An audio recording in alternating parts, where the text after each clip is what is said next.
referring to the female reproductive system. The site of ovum production, fertilization and the uterus are all a part of the female reproductive system. Let's have a look at this important system in this video. Do you remember where we began studying the male reproductive system? Yes, it was the site of sperm production. Similarly, we will begin learning from the site of production of the egg cell or simply the ovum. So the journey begins from these oval structures called the ovaries, one ovary on either side. Did you notice that the ovaries are connected to these tube-like structures? But they're not connected directly. If we look at it carefully, we'll find that there are finger-like projections which connect the two. These finger-like projections are very important for receiving the ovum when released from the ovaries. But do they have a scientific name? Yes, these finger-like projections are called the fimbriae.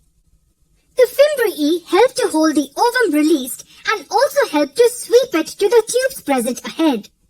But why does the ovum require the sweeping activity? Can't it travel on its own? No, it can't.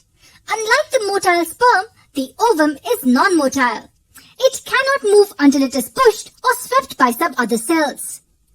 Now these tube-like structures that we are referring to since a long time also have a scientific name. They are called as the fallopian tubes.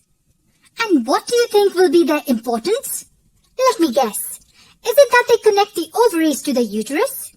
Yes, that is definitely one important function. But more important than this is the fact that the fallopian tubes are the site of fertilization. Yes, it is the fallopian tubes where the sperms are able to fertilize the ovum.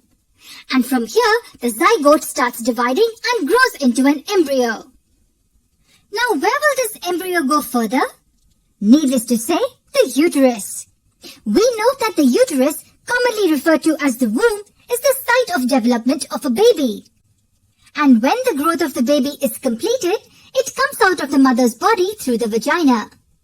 Do we know what the vagina is? It is basically a small passage that opens to the exterior. It is the site where sperms are received in the female's body. On the other hand, the same passage is used for passing the baby out of the body during childbirth.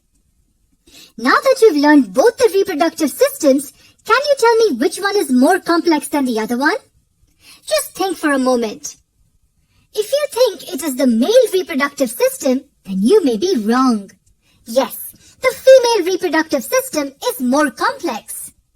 The system is designed for the complete process of fertilization as well as the growth and the development of the baby. That is the reason why it is slightly more complicated compared to the male reproductive system. This was just an overview of how the female reproductive system is.